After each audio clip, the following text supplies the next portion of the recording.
This is a mini meditation guided by Bombas.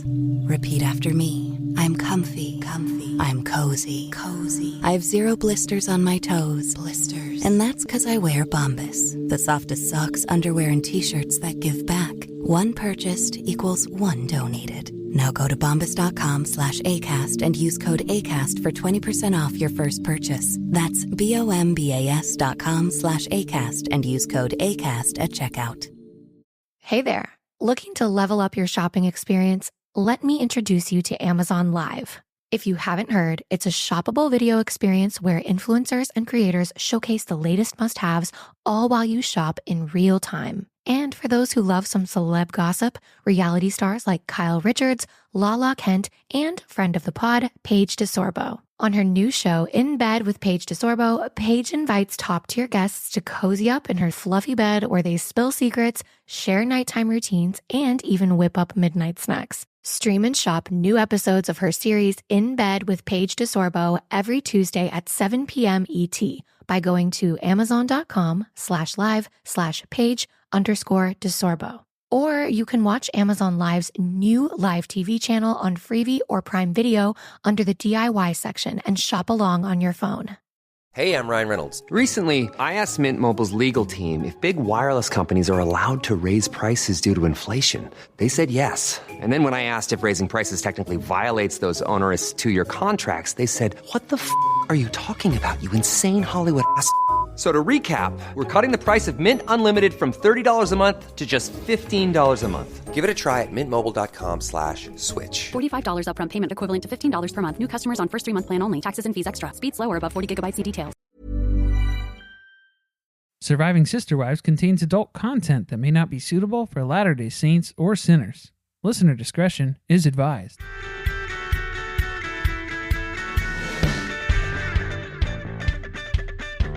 Hello and welcome to Surviving Sister Wives, the podcast where a monogamous couple drink heavily while recapping Sister Wives on TLC.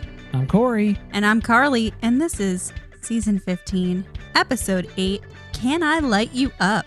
Smoke if you got 'em, or something. I don't know. Right? Can I light you up? This was like Meri's pickup line? Can I light you up? It's definitely a question. Can I light you up? The answer is no. No, Meri. Yeah, no matter what question or where you're placing the emphasis, the answer is no. That's all we know. This was such a good episode. It brought the fire. You didn't like my pun? I get it. I think I get it.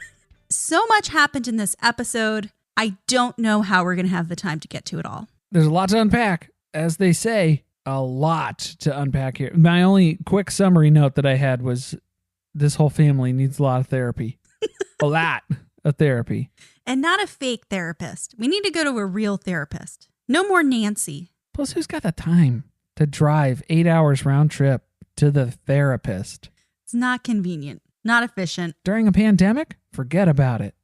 It's not going to happen. So we're going to try and jump right in here, get started. We got the TLC description to kick it off. Kody finally returns to Janelle's house. But the larger family conflict over COVID-19 rules continues to grow. Then, it's Kody and Meri's 30th anniversary, and Kody shows no interest in rekindling a romance, despite Meri's intense interest. I gotta say, I think the writers took some tips from us when we complained about the short episode descriptions. They are longer. Now we get a whole paragraph. I'll give them that. And boy, somehow they make Meri sound more desperate than she actually came across in the episode. I don't know. Maybe we'll chat about that a little bit because she was seeming pretty desperate, pretty thirsty. It was quite an experience, to say the least. All right, let's get down to the rewrite so that we can jump into this episode. Truly takes her quarantine frustration out on a pinata. Meri celebrates her anniversary. Kody complains about his unlovable, cruel, snotty, complaining wives. Shitty, too. I think some of them are shitty. They had to bleep it out. A lot of love in this episode for an anniversary episode. You can feel the love. It's multiplying and dividing. All right, so we start the episode out and we don't get our warning about how the crew had to evacuate Flagstaff. So we're off to a good start. This is a good sign. Yeah, not warning about self-shot cell phone footage. So I'm filled with optimism to the brim. And we're back in Janelle's backyard where we have the professional production crew here because her house, it makes the most sense, doesn't it?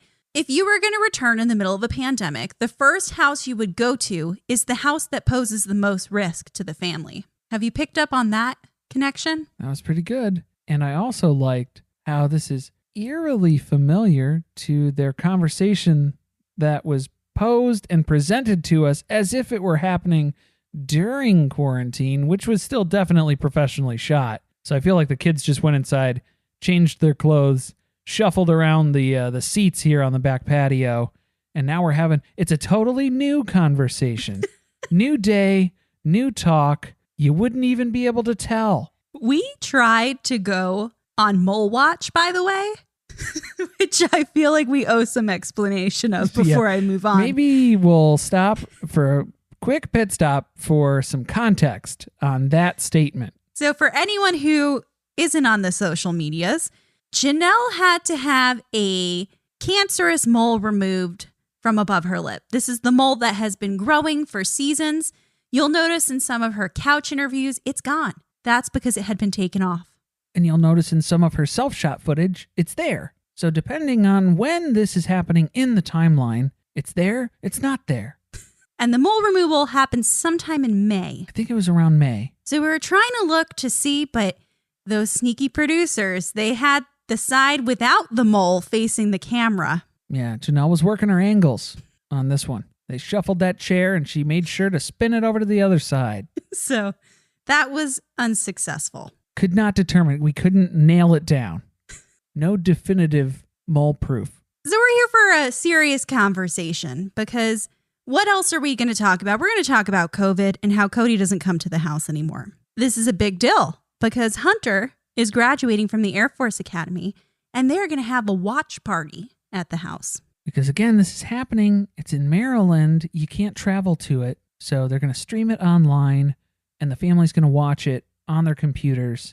So they're checking to see if Kody will be able to come over. They're extending the invite if he can come over and watch a laptop screen with them.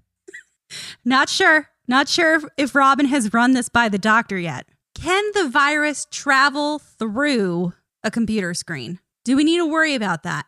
What if Kody touches the trackpad, touches a mouse, the keys? I think a mouse could transmit it. You got to be careful. At this point, we don't know for sure. What is this? May 2020? April. It's April. April 2020. We have no idea what's going on. Will he come? Won't he come? That's the big question. There's a lot of debate about if masks are enough of a precaution for Kody. The boys think not. Gabriel seems to think that even if they stayed at home, quarantined from everyone, completely isolated, Kody still wouldn't come over. Something tells me that is the first thing that Gabe has said this season that makes a lot of sense. There was a lot of truth behind that. He said that with some strength and conviction that I have not seen. That had research behind it. He knows. He knows what's going on. He knows his dad. Come on. Savannah, I'm getting used to the way things are around here. It's like a new normal, as you would say. Ooh, Janelle didn't like that. Janelle got freaked out by that. She's like, I've been building this family culture for 30 years, and I'll be damned if we're going to let a virus break us up. Do you think she was actually upset about the family culture situation, or that she's just a few steps away from being pushed to the curb like a piece of trash like the rest of the wives who aren't Robin? Yeah, we're getting dangerously close. Just getting dumped. He'll just never come back. Yeah. He's done it before. Remember, he's not going to call you. Meri made the mistake of telling Kody to stay away. Janelle has said the same thing for different reasons, but she said the same thing. He might never come back. Those wires might get crossed. He might forget why you told him to stay away from the house. You didn't specify a period of time, and that is very important in conversations with Kody. These vagaries need to be defined. The long story short, the boys are pissed at Kody. They don't like that he's being so cautious. They don't feel like the level of caution is necessary given the level of risk that they present to him. We hear a lot again about how are they getting food? Aren't they going to the grocery store? Risk is risk. Good thing nobody in our family is at risk. Whoops. Wait, did you get a text from Robin? she'll let you know Saul is a top risk. High risk. Gotta protect him. Then we get some footage of Kody defending himself on the couch. Is he defending himself or is he just bashing Gabe for having a girlfriend? That's true. He is very upset that Gabe has decided, out of all the time in his short life, that he needed a girlfriend right as a pandemic started. Oh, and he's going to hold it against you, personally. Kody will not forget this. Wasn't Kody married at the age that Gabe is now? At least once. Just want to point that out. But he doesn't like this girlfriend. I feel bad if she ever has to meet him because he feels like they're being forced to play Russian roulette every time that Gabe goes over to his girlfriend's house. They don't know the genealogy of her exposure. I don't think that's the correct terminology. Mormon's very big into genealogy. Yeah, you don't have to go to 23andMe to get a COVID test. Kody's building a family tree out of all the contact tracing, which honestly, in their family, a lot of people are interconnected in that way. A lot of crossbreeding. It's communicable by tree root. Be careful. I did like that Savannah got a little mouthy and she came after her brothers for the fact that she can't get to see her siblings because of the choices that they are making. Because when you guys do you, I don't get to do me. It's true. It's true. And yeah, it's nice to see her hold the boys accountable here in this circumstance because, yeah, she's bummed out. She can't see her siblings. This whole thing's stupid. Although, even if they were being careful, I still don't think she'd get to see her siblings. Robin's not letting anyone in the door of the She-Ra Chateau. Count your blessings.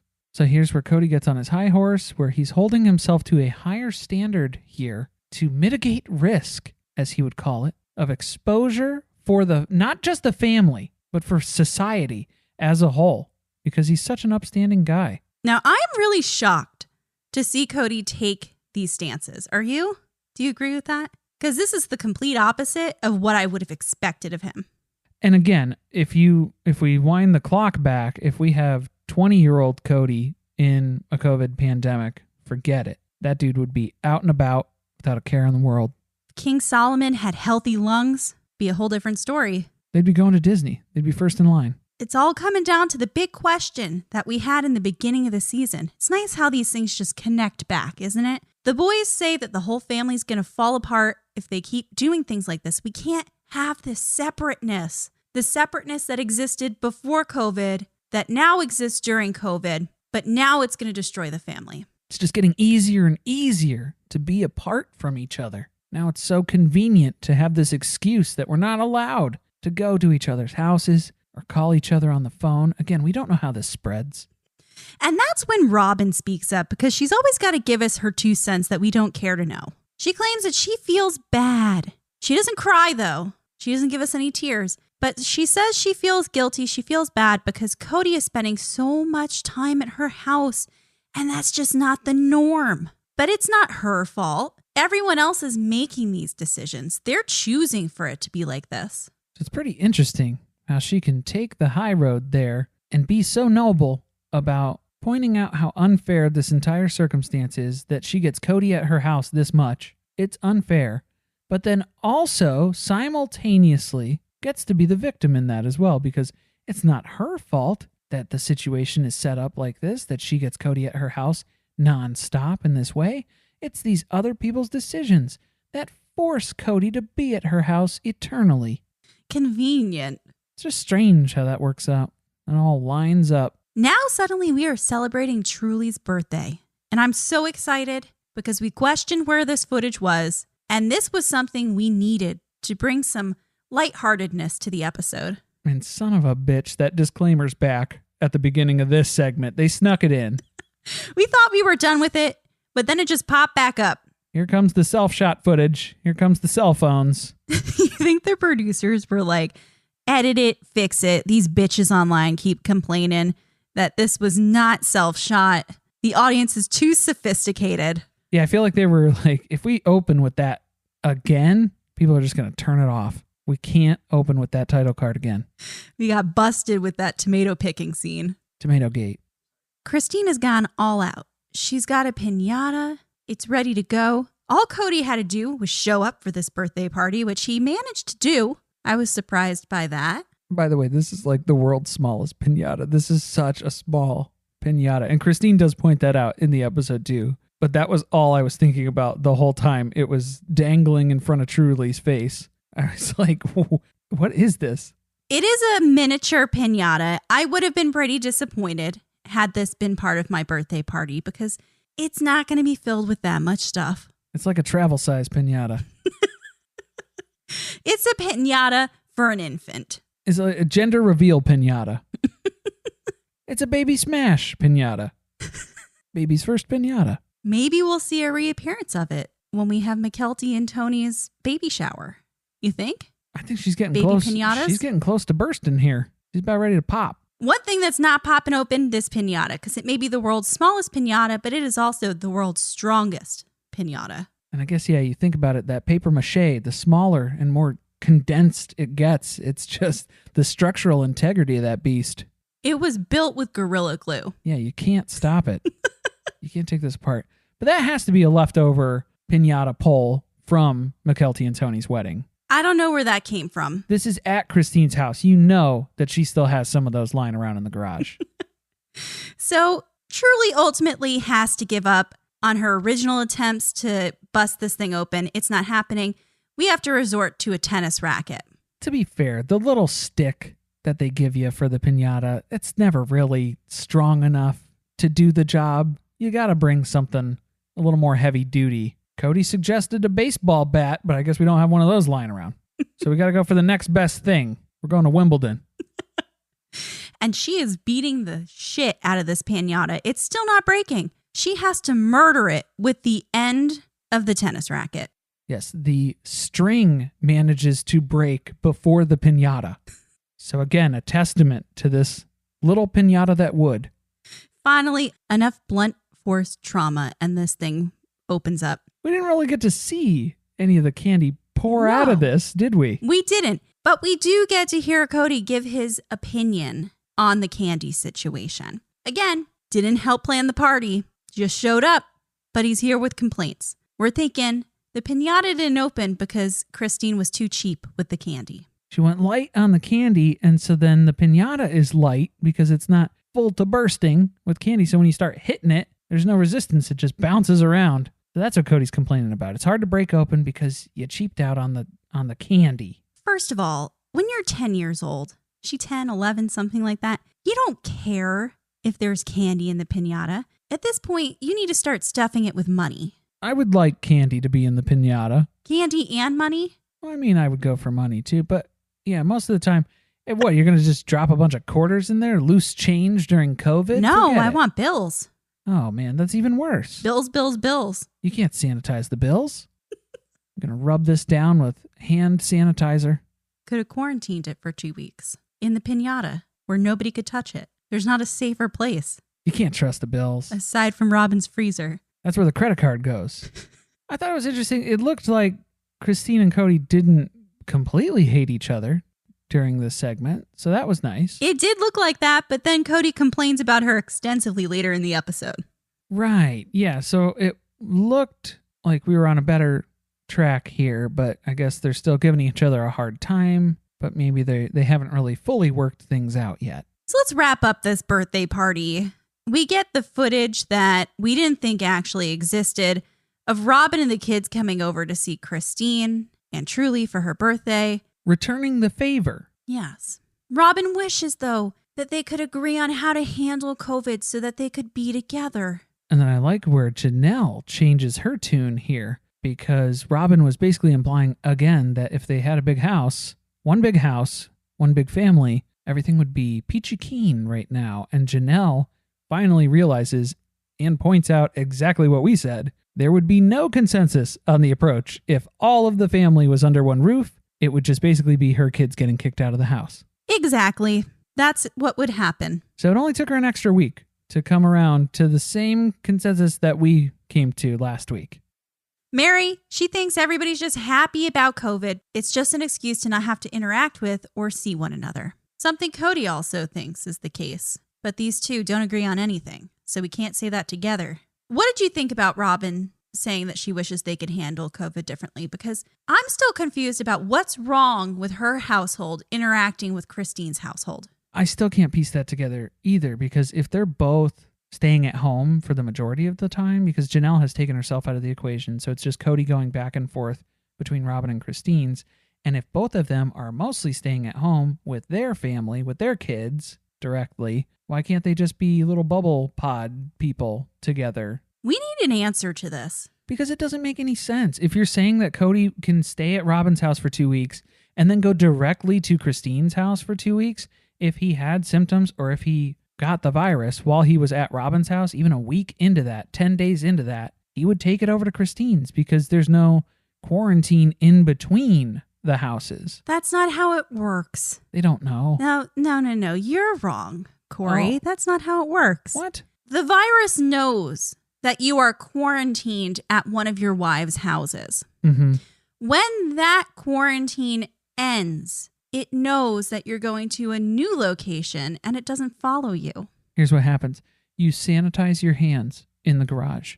You take your clothes off and you put new clothes on. And that is where the virus is. The virus is on the clothes. The virus is on your hands. Gotcha. It's not in your body. Right. You don't breathe it out.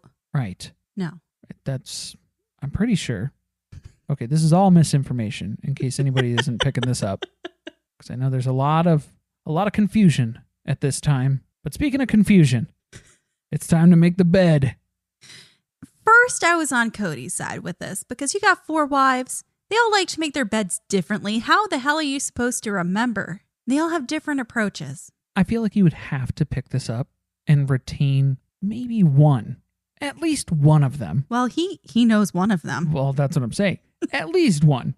Okay? Because if you've been doing this for 20 years, you gotta know. I guess that's a little insulting. I didn't think about it that way. This is one of the wives you've been married to the longest. Like, in order of knowing how to make each one's bed, you should know Robin's the least and the other's the best. You've been married to them a lot longer. So I think that's where I'm at with it. And that's what makes me uncomfortable. Yeah. As we expect, Robin makes her bed with hospital corners, which I guess is why she can't get a job. She's busy tucking hospital corners all day. Oh, I thought you meant that that's evidence that she is mentally insane. She is trying to strangle Kody in his sleep. He cannot leave the bed if he wanted to. She's going for that straitjacket comfort feel. She's still making sure everyone in her family's swaddled. That's how hard she's parenting over there. She is hover parent so hard that she's swaddling her entire family to this day. So go figure. Christine's bed is usually easy to make. She just kind of throws it out there. That's why he's confused. There's not a lot of rules. And same with Janelle. Yeah, most of the time she doesn't even make the bed. She's a fan of the just tossing the comforter and waiting for it to land. Yeah, you get a big enough comforter, you can cover up the bed and you can't really tell it's not really made up. It's just a big old blanket on top of a bed. Then we get to Meri. Turns out Mary's bed is the easiest to make. The hardest bed to crack, but the easiest one to make. She sleeps alone. She doesn't move very much at night. So she just slides out of bed in the morning, rearranges the pillows, and she's done. In fact, the other side of the mattress, like new. She hasn't even had to turn it over. Brand new. Now, we're here in Christine's bedroom having this conversation, watching them make the bed because Kody's got to break some bad news. Turns out the Air Force Academy graduation is on the same day as Christine's birthday. I thought it was strange how pensively Kody brought this up to Christine, how worried he was that she was going to be upset or resentful. Like, this has never happened in the history of their family to have a scheduling conflict on someone's birthday that they've needed to address. She doesn't care. She doesn't care at all. She's like, I am a 50-something-year-old woman. I have had enough birthdays. I don't care if I celebrate my birthday on the actual day of my birth. And especially for the circumstance that it is. You're going to see it's Hunter's Air Force graduation. Like, yeah, that would be a priority. So she's totally cool with it. And then Kody makes a little snide remark about how he better not hear about it later. We thought they were good. They're not. Christine is just appreciative that this is coming up as a discussion. This isn't getting sprung on her at the last possible second. She's not finding out at 5 p.m. that evening he will not be able to attend her birthday. Because apparently that is the system that's been in place in previous years. Yeah, he's so shitty about the situation. He's worried that it's going to be a problem in the future that gets brought up again. But it seems like he puts himself in these circumstances when it is a problem. Yeah, Kody says that he's glad the discussion went well, but often worries that these types of compromises will come back to bite him in the ass. Well, he didn't actually say that, but that's what he meant. But I think what he's not fully realizing here is that there's probably circumstances where Christine sacrifices or Janelle sacrifices, and there are changes and adjustments that are made to accommodate another wife. I don't know, maybe Robin and stuff that's going on with her kids. So there's accommodations that are made and compromises where they're giving something up to benefit the other person. But then when it comes time for anything to happen with adjustment for Robin to make an alteration or something like that, in those moments, sometimes they might not be respected in that way. They won't be reciprocated. And that is when it comes up as like, well, I've moved my schedule around to make things easier for you in the past. Right. Then you have a reason to be resentful. Why is this such a problem for you to do the same thing for me and take me into consideration? Because I thought it was very interesting, again, how we have Robin always swooping in here on the couch to come in like the polygamist expert, and she's never actually lived polygamy in a way. She's never lived under the same roof as these people. Well, thank Joseph Smith.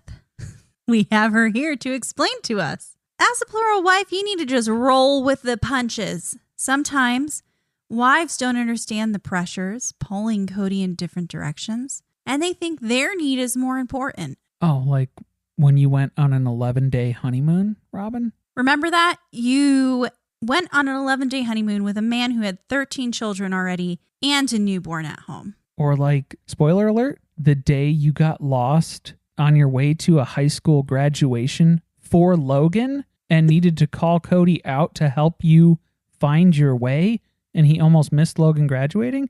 Yeah, remember that? Or like when you were crying about God needing to find you a rental while Maddie was giving birth to your second grandchild? So Kody had to come home and help you find a rental that didn't exist?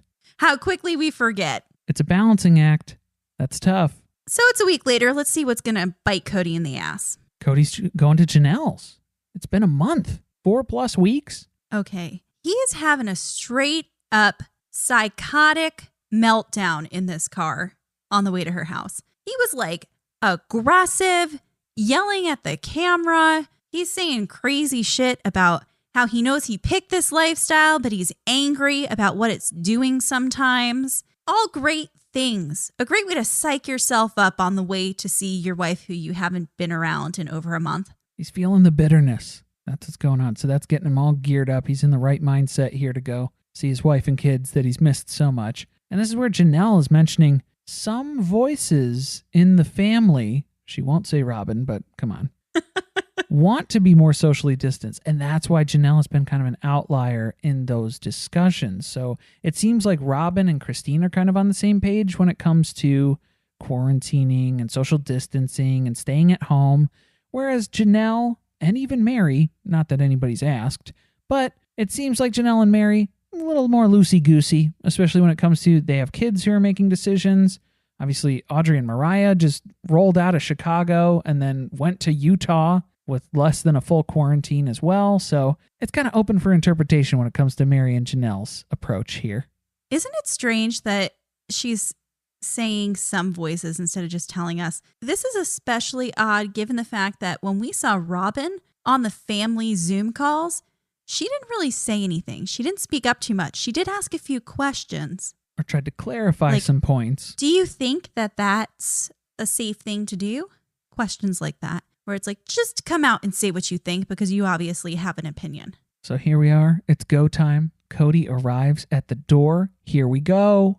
He's got so much anxiety and he can't wait to tell everyone about it the minute he bursts through the door. I'm sitting here sort of freaking out. Sorry. Yeah, Kody was sitting here a lot this episode. And then it was even contagious because then Meri was sitting here on a few things during their segments later on in the episode. I think we snuck in, maybe there was another one too.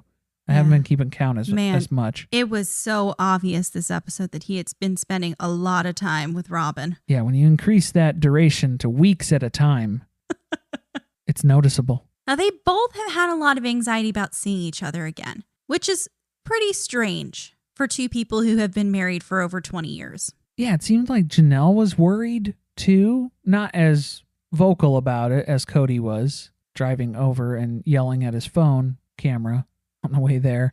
But yeah, it seemed like an odd way to reunite. Yeah.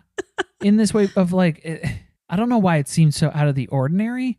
Like, oh, wow, after 20 something years of marriage, we can just pick up where we left off. And it's like, were you not talking at all during the 2 weeks that he was, or the, however many weeks? 100%. He barely talked to her. So that's where it's like, dude, just because you're at another wife's house, I would say, especially because you're at other wives' houses more so, you should be calling and checking in with Janelle. She's on her own for over a month. That's the first interaction that's strange. Now Kody moves on to seeing the kids, and he's telling them about the anxiety that he has had to come here because he's been afraid that they didn't want to see him, which, to be honest, valid thing to worry about because 2/3 of them didn't want to see him. That's a nice thing to project onto your kids. Go ahead and dump that emotional baggage onto them. He gets really pissed when Janelle tells him that the boys felt like he was ruining the family by keeping them separated and that they're mad. So mad that Gabe just keeps eating his banana and diverts his eyes when Kody tries to talk to him on the couch. This is where Cody's still taking precautions, but has to keep asking himself, is the cure worse than the disease? That sounds familiar. I wonder where he heard that from. The short answer is no. The cure is not worse than the disease as far as being required to volunteer human sacrifices to keep the economy going. Not always behind that. Who's going to buy all this metal horse wall art in Janelle's living room if we can't go out to the store? Can't be taking these kinds of precautions.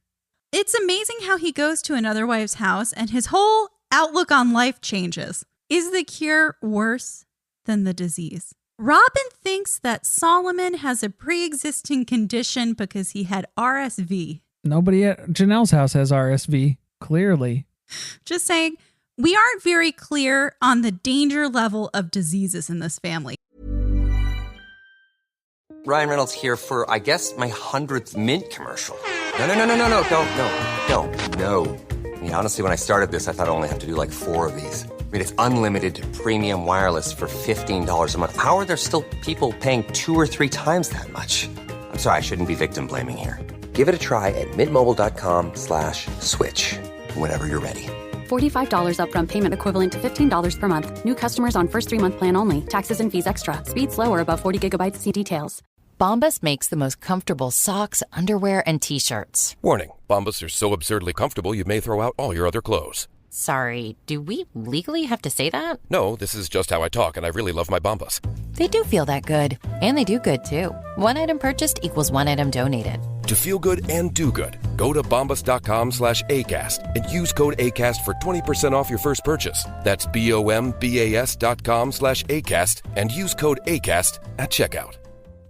Hey there. Looking to level up your shopping experience? Let me introduce you to Amazon Live. If you haven't heard, it's a shoppable video experience where influencers and creators showcase the latest must-haves all while you shop in real time. And for those who love some celeb gossip, reality stars like Kyle Richards, Lala Kent, and friend of the pod, Paige DeSorbo. On her new show, In Bed with Paige DeSorbo, Paige invites top-tier guests to cozy up in her fluffy bed where they spill secrets, share nighttime routines, and even whip up midnight snacks. Stream and shop new episodes of her series In Bed with Paige DeSorbo every Tuesday at 7 p.m. ET by going to amazon.com/live/Paige_DeSorbo. Or you can watch Amazon Live's new live TV channel on Freevee or Prime Video under the DIY section and shop along on your phone. Be ready no matter what the temperature with Crop Metcalf's $99 heating and cooling system check. Call 1-800-GO-CROP or visit cropmetcalf.com. Crop Metcalf is the one with 5 stars. Crop Metcalf, home of the 5-star technician. At Humana, our Medicare Advantage plans give you coverage and care you can count on. along with guided support to help you feel your best. You could have a plan with a $0 premium or an all-in-one plan that may include medical and prescription coverage, as well as routine dental, vision, and hearing. Learn more at gethumana.com. Humana, a more human way to healthcare. Humana is a Medicare Advantage HMO and PPO organization with a Medicare contract. Enrollment in any Humana plan depends on contract renewal. All right, we're moving into the good stuff now. This is where it gets real. This episode, it was all fluff until now, because this is where things heat up. So we're off to a bad start when Kody refers to their anniversary as Meri's anniversary today. I mean, our anniversary. It's a big day. Big day, big plans. All they can do, though, is get takeout and drive around, which is what we theorized they did anyway. That is true. I think on our season 14 recaps, we talked through what a typical Kody Meri date would look like, and a lot of it had to do with Applebee's takeout, if I recall correctly. And Meri's excited to hang out with Kody because she's been missing these date nights full of Chili's baby back ribs. I'm on my baby back, baby back, baby back. I'm on my baby back, baby back, baby back. I hope we can't get sued for that. Swinging by Applebee's for some half-off apps. Get those to take out. Yep. Maybe a margarita to go. Turns out, feelings not mutual. Kody, not so pumped to do this. He is only coming on this anniversary trip because he is here to be paid by TLC. I'm just here so I don't get fined. He doesn't even know how many years they've been married, and it is a milestone anniversary. This is the Rice Krispie year. Meri actually has given this man a gift. She has prepared 30 Rice Krispie treats, one of Kody's favorite things that she cooks. It's all he wants from her now. At this point in their life, it's all she has to offer. And I don't know, going out on a limb here, I think saying that Meri went out of her way to make these, I think that's a little bit of a stretch. No, they sell them at the inn, at Lizzie's Heritage Inn, her homemade Rice Krispie treats. Okay, so she just ripped those Lizzie's Heritage Inn stickers off the front. No, well, here's where I'll say, again, while they were at the inn, she probably grabbed a handful of them that were about to expire. She just has a whole bag of those, and she's like, yep, that's what it's going to be. Didn't have any visitors over the past few months, so I've got a lot of these left over. I usually have a bowl by the front door. We had to close down for quarantine, so these things are rock solid. These things are turning into Rice Krispie bricks. You're going to chip a tooth on this. She didn't even lace them with laxatives, because those should have been the Kody 30th anniversary treat. That would have been the move. Yeah. That would have been some good footage out in that field. Secluded, filled. When you got to go, you got to go. So legit, he doesn't know how many years they've been married. Again, not great. To be fair, Kody is convinced it's 31 because, honestly, any moment he spends with Meri feels like an eternity. It feels so much longer. A moment too many. And this is when we get the great debate from the wives about what they cook best. What is their best culinary creation? And surprisingly, Christine does not mention her hummus recipe. Yeah, that didn't make the list. No. But she decides to tout her chicken noodle soup with homemade noodles. That sounds like a step up. That sounds like too much work. Maybe that's new in the repertoire. Quarantine. I have to say, those fish tacos she made in season 1, not good. So I hope that we've improved. It left quite a bit to be desired. Janelle admits she's not great at cooking. Nothing to write home about. She just pulls those tomatoes fresh out of the garden and serves them up like that. Nice tomato sandwich. A little bit of mayo. Why not? And Robin makes some bold claims here. She says that she makes lasagna, that's the bomb, and cheesecake, that's also the bomb. Bomb lasagna and bomb cheesecake. Strange that we didn't see her make a homemade lasagna or a homemade cheesecake for either of her kids' birthdays. On the last episode, they got Olive Garden takeout. So if that's going to be where the bar is set, I'm going to go ahead and wager that her lasagna sucks ass. I didn't see anyone asking for it on their birthday. Everybody was perfectly fine, gnawing through the breadsticks, hollowing out the center of them like it was a dugout canoe. You know that she makes this lasagna with cottage cheese. Ugh, the worst. And nobody debate me on that because you're wrong. Yeah, if you want to start some shit with us, try and tell us that cottage cheese belongs in any sort of baked pasta dish, and I'll tell you you're wrong. All right, I guess we have to move on from this. But don't believe you, Robin, you're a liar. If it's true, post the recipe. Prove us wrong. Yeah, maybe go on Twitter and at her. Yes. For the recipe. Everybody, come at Robin asking her for this lasagna recipe. I don't feel comfortable doing it because I'll be too aggressive in my manner of asking. So I'm asking you as our listeners, if you're feeling as compelled as we are for the proof, we need the receipts, we need the recipe. If you're looking for Robin on Twitter, she is at Love Gives You Wings. But every word is spelled incorrectly. So get a pen and a piece of paper. At LUVGVSUWNGS. Yep, that's it. And there's a link to my sister wife's closet if you're interested in making a purchase while you're there. You can't. It's down for renovations. All right, so we're in the car now. We're kind of making our way to the car. We've got past the Rice Krispie treats. Our formalities are out of the way now. Kody didn't give Meri a present. Can we just point that out? He absolutely did not. He came empty-handed. He sure did. His presence was the present, so that's rough. And it turns out, if you can believe it, Meri and Kody haven't seen each other a lot during the COVID. In fact, they're celebrating something today, but Meri doesn't know what it is because they aren't a couple.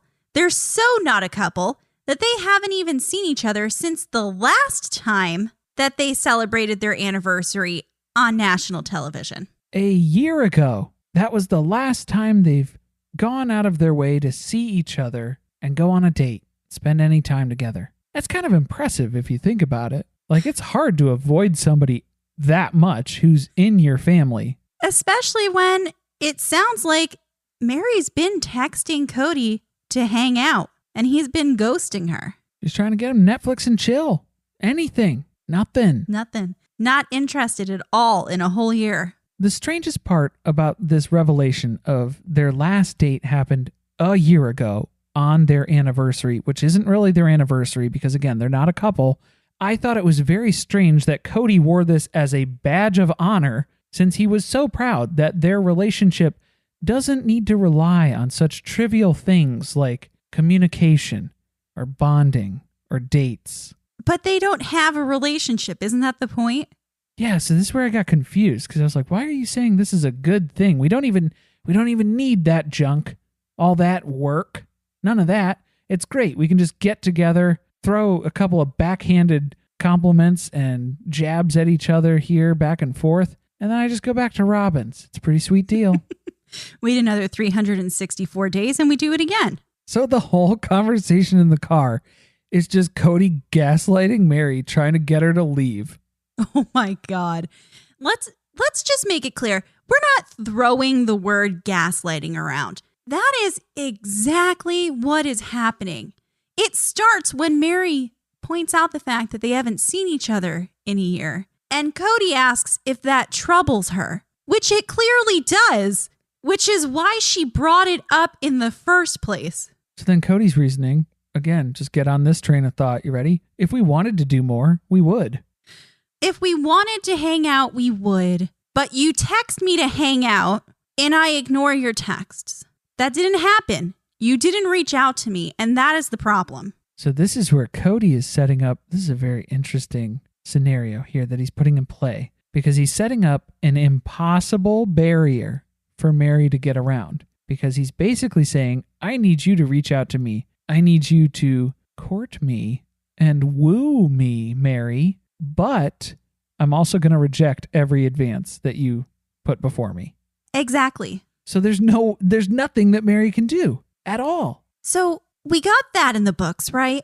But then Kody also claims that he is trying to help Meri determine if she wants a spark in their relationship or if she's just lonely for anything. His solution to her feeling lonely is to isolate her more, which is the condition that started the entire catfish problem in the first place. It's like the biggest mindfuck.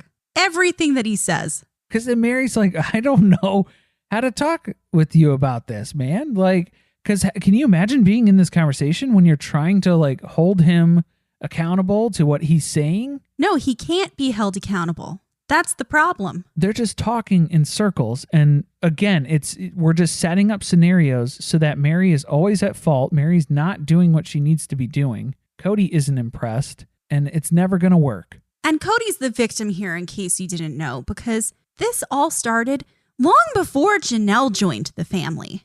This is how far back his issues with Meri go. They've gone to therapy. It hasn't worked. Hasn't reignited the spark. What is the spark? The spark that he keeps talking about. How would you define the spark, Kody? I don't know, because it seems to me Kody has decided Meri is a person that he does not like, that he does not value spending time with, and he doesn't even want to do the bare minimum to have any type of relationship with her, never mind a romantic relationship. So this is when Kody shifts gears here. He throws out a theory that he's been working on. Kody thinks that they just miss the idea of their relationship. They don't actually miss each other. And he states that as fact because he's trying to gaslight her into leaving. Because Mary's like, no, speak for yourself, dude, because I want to be here. I want to fix this. Because we've gone through fights like this over their entire marriage. It's been this cycle where they have a breaking point fight, and then Meri finds someone else for Kody to marry. And then they come back together and formulate as a family again. The whole time, Kody is trying to convince Meri of the opposite of everything she says. So she is actually still drawn to Kody, to the fact that she would like to act on it, but she doesn't because she sees that it makes him uncomfortable. Yet, he claims that he wants to be pursued. So this is where, again, he's just dumping it all on her. You need to flirt with me. You need to win me back. And then when Meri tries, he rejects and she withdraws.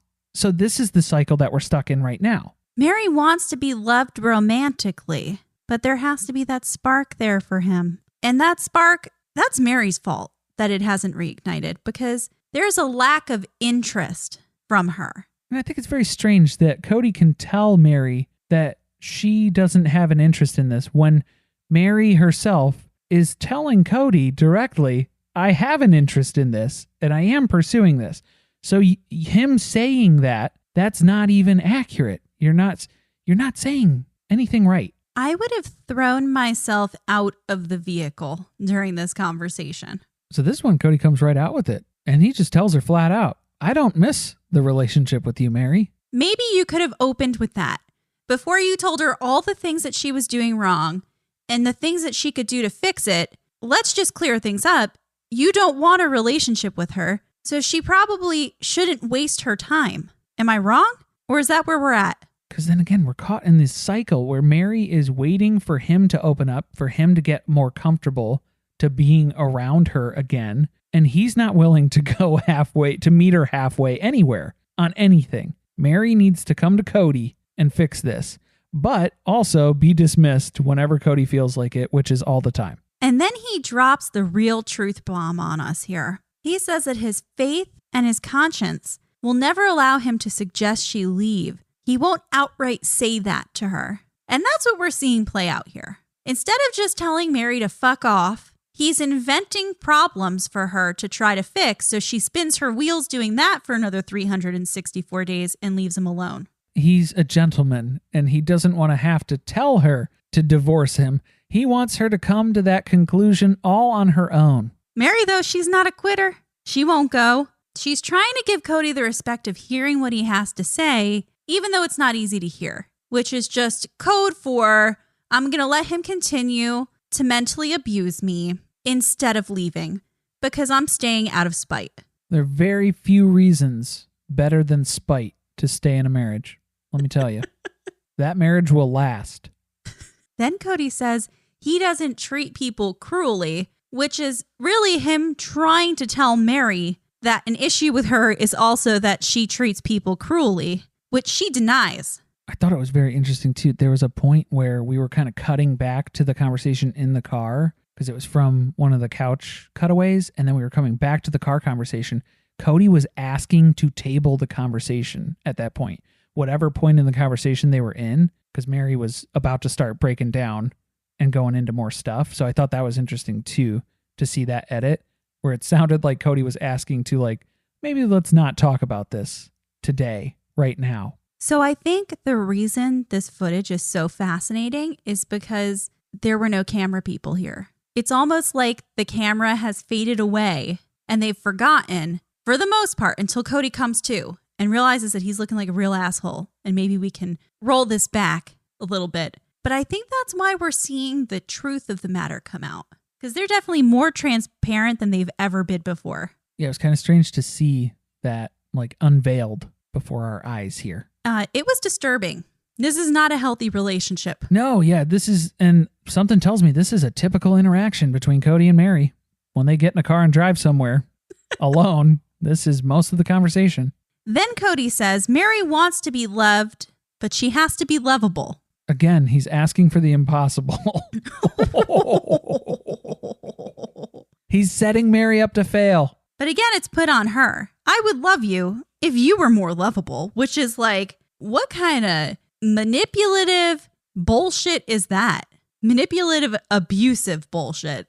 And you have to set goals, or like, not even goals. You have to establish, okay, what does progress look like in our relationship? Does that mean going out once a month? Does that mean going out once a quarter? Like, what?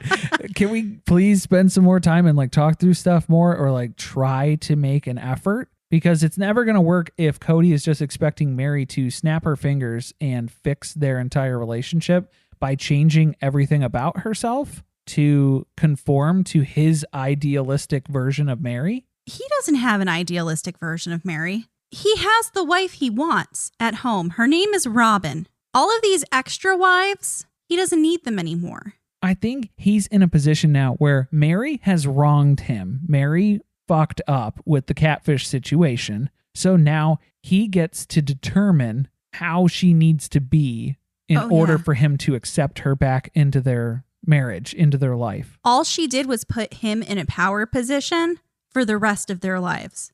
That he's going to hold that over her head, and that is going to allow him to dictate the terms of their relationship. So this is the anniversary date that just keeps on giving. We find a nice secluded area in the woods to murder each other. They brought the tarp and everything. Yeah, they're laying it out. They're getting all set up, checking over their shoulders for any witnesses, passerbys. Nope, coast is clear. It's all looking good. Meri sits down, which wasn't a good decision. Should have waited. Let Kody be the first one to sit on the tarp. Yeah, you got to be careful in these situations. You're a woman alone in the woods with an angry man. Let's make smarter decisions. Have your guard up. Keep your guard up. Meri makes the mistake of hinting at snuggling under a blanket together. So Kody sprints back to the car to get her another jacket instead to avoid that scenario. This is such a chivalrous act of Kody. He's such a gentleman after telling her off in the car. Chivalry's not dead, but Meri might be.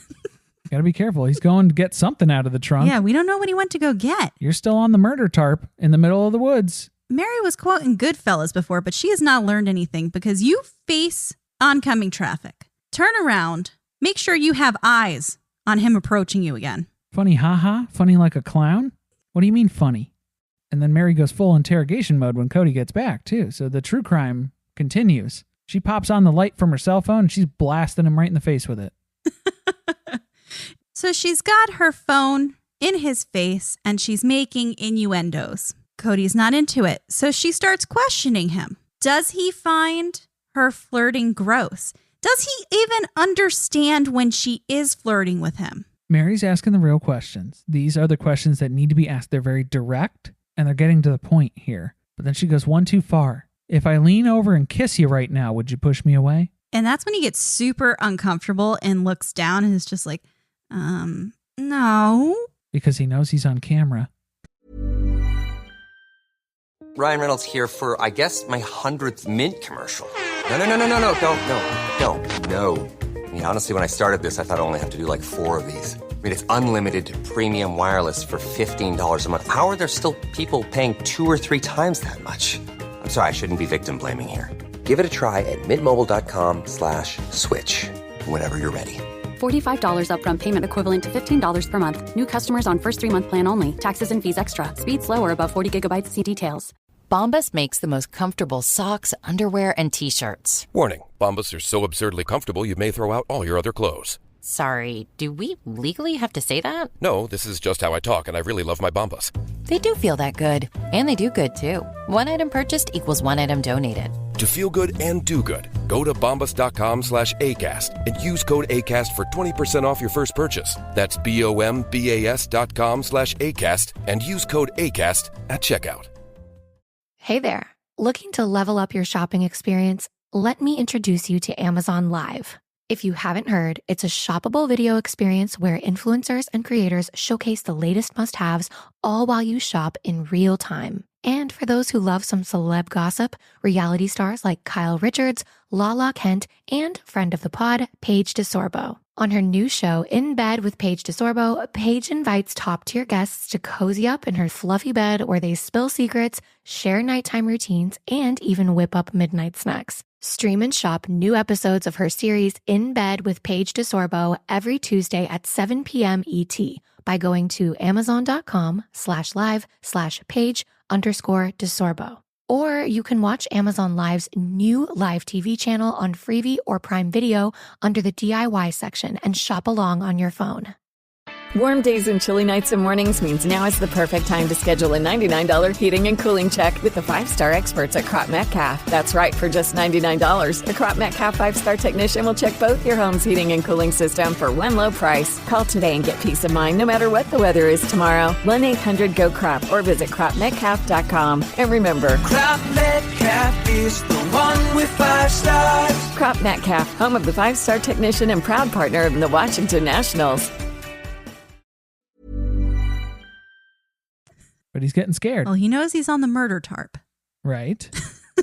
He's getting scared. Now, we're talking about flirting. We're talking about kissing. We're talking about romantic relationships.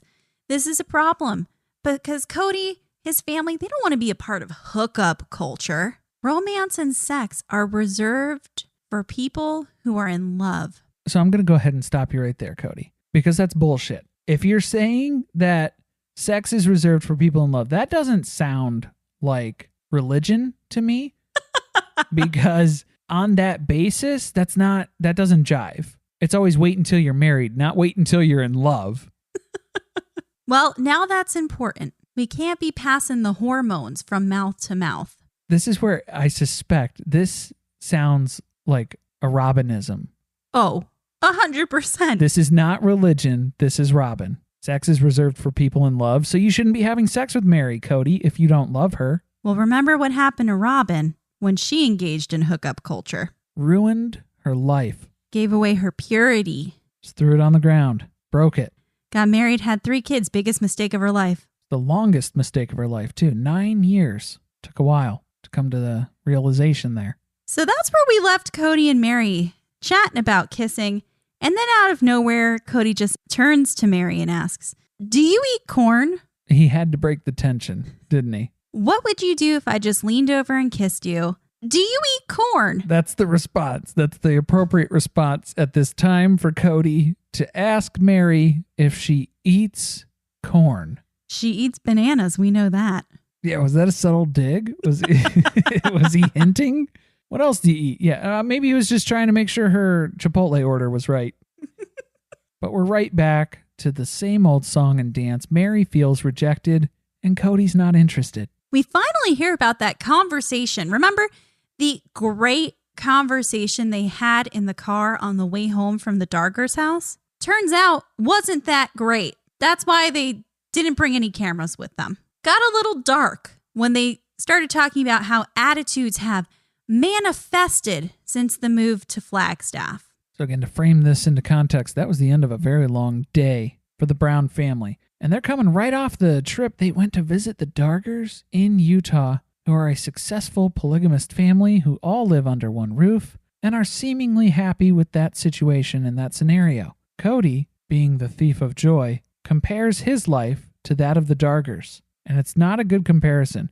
So I'm sure he was feeling pretty shitty on that drive home about where he stands with his family in Flagstaff. So this is where Kody decides he's done talking to Meri about their relationship. He's just going to bitch about plural marriage in general. He's trying to be patient with where he's at, but when wives tell him that their lives have sucked, he can't do anything to change that, and it's pretty irritating to hear that feedback after all these years. Sometimes he has to satisfy the needs of a wife he has no interest in satisfying, and that's not fair to them or him. He's really selling plural marriage to America. He really hit bottom and got completely hopeless about the family arrangement and organization that they have in place, and then accused everyone of just complaining about the separateness to cover their asses. That's a Robin move.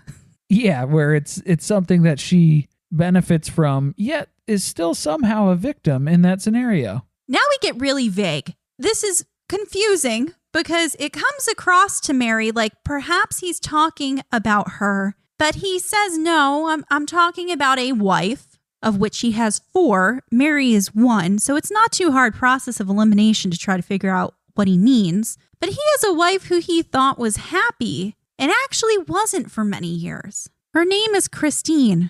Right. This is very clearly the story of Christine, because I hated how Kody went into the vagary story and would not clue Meri into this. And Meri, of course, when they're talking about all the problems in their marriage right now, she assumes when he goes into this parable that this is somehow related to her and that he's dissing her without saying her name. So she's trying to apply this to her life, but he's not even talking about her. And Kody knows that. Kody admits that. He wants Meri to think that he's talking about her, but he's not. And this has to be Christine, because you know that Robin reported back on that whole conversation where she did the flyby pit stop. Oh, of course. That was the whole reason for the visit. Then Meri asks Kody, what does he want for his family? And he says that he wants wives who like each other, who don't say shitty, snotty things that break each other's hearts. Again, Robin's words coming out of Kody's mouth. Just broke my heart to hear Christine say that she felt like everybody hated her. Even though every time I'm around her, I kind of hate her.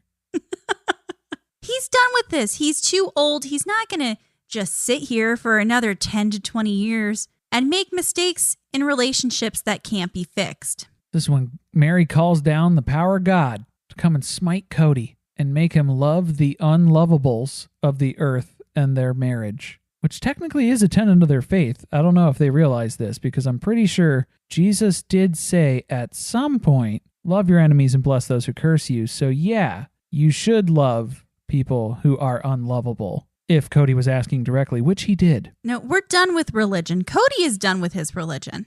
That is true. That is clear by this conversation. This is when the conversation kind of shifts here. This is where it starts to steer more into like a business proposition. This is almost like the Mark Zuckerberg Facebook story here, where it's like, I didn't start this company to have it run like this 30 years and now you don't believe in it, type of a thing. So Meri's like calling Kody out about like, we didn't start this whole polygamy thing to just have you bail on it 30 years into the fact. Could have been going great if they hadn't shot down his one big house idea, because he is still holding a grudge about that.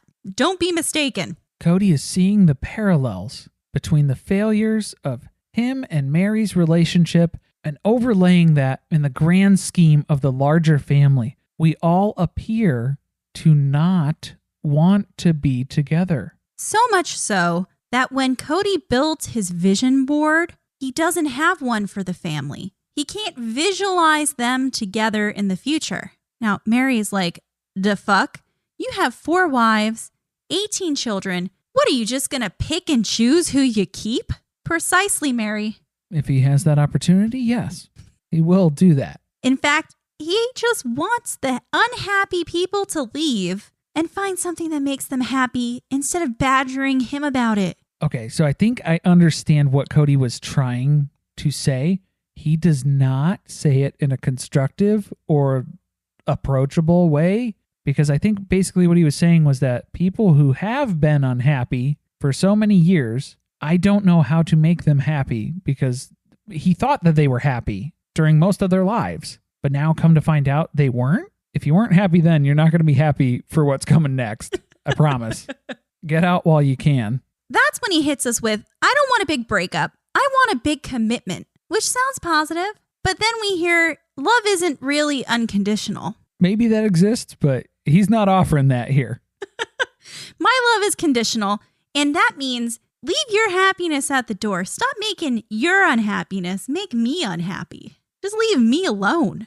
I think, again, it's like I can kind of see what he's saying where it's like, if you are unhappy and you have been unhappy this whole time and nothing will make you happy, then you should leave because you not being happy is impacting my happiness now. So it's this weird roundabout selfish way still of trying to be like, it's good for you to get out now because you're never going to be happy in this, if that's the case. But I think what he's really asking the wives to do is shut up, grin and bear it, and suffer in silence. Which is what they are supposed to do in their community. Stay sweet. Ugh. And they've quit doing that, and he doesn't like it. It's not working anymore. Shocker. It's funny because this is the way a lot of monogamous relationships end. I guess he's had so much practice. You're unhappy. I'm unhappy. Why don't we just call it? I think we're done. Let's just find happiness elsewhere. Yeah, all that time with Robin living a monogamous marriage really rubbed off on him. Yeah, I think it's changed his state of mind permanently here because, and again, I kind of understand what he's saying where he's like, I can't be the arbiter of happiness. I can't grant that upon you. I am not the key to everyone's happiness. Clearly, I'm not able to provide that. He doesn't want to say that, but I mean, we all kind of know that already. Yes. Someone's always going to be upset. No matter what we do, somebody's going to be upset. He doesn't want to hear the problems anymore. That's why Robin is the arbiter of happiness now. He wants everyone to find their own happiness that does not directly involve him. If you have a complaint, leave it with the complaint department. The complaint department is Robin. Please do not address that. Yeah, I can pick and choose what I want to address, but most of the time, I'm just going to throw it on the back burner. He puts it in a pile that he doesn't look at. And that's why things don't improve. So this is where Kody reminds everyone, nobody's stuck with me. They can leave if they want. And Meri's like, yeah, again, that's very damaging to hear that because that makes people feel very unwanted. That's not a way to fix a marriage. You don't just say to your partner, if you don't like it, you can leave. Eric from Married at First Sight. Like Stanley on The Office. I told it to my first wife. I tell it to my current wife. I'll probably tell it to my third wife. Are we going to be committed? Are we going to be a family? We don't have to be the family that disintegrates because they don't work through issues. We're already there. There's just a few tatters of this cloth left. Happy anniversary, Meri. Okay, this was maybe the weirdest interaction of the entire episode. Because he had to repeat it because she didn't say anything? Yep, that was pretty weird. Happy anniversary, Kody. It was such a weird way to end out the episode. And then they drove home in silence. You know, that's true. You know, he didn't even wait to make sure she got in the door safely. Almost blew a tire ripping out of there. Next episode, the Brown family is having problems communicating. Can you imagine? When did that start? Came out of nowhere. Janelle tries to fix something, but maybe some things just can't be fixed. Christine doesn't feel important. Then, Robin opens up to Kody about having more children. Sounds like Robin should get tested because she's got baby fever. Thank you for listening. If you want to support us, the best way to do that is by subscribing to the podcast and leaving a review on Apple Podcast. Be sure to tweet us about the episode at surviving_pod. Stay tuned. Share with friends. See you next week.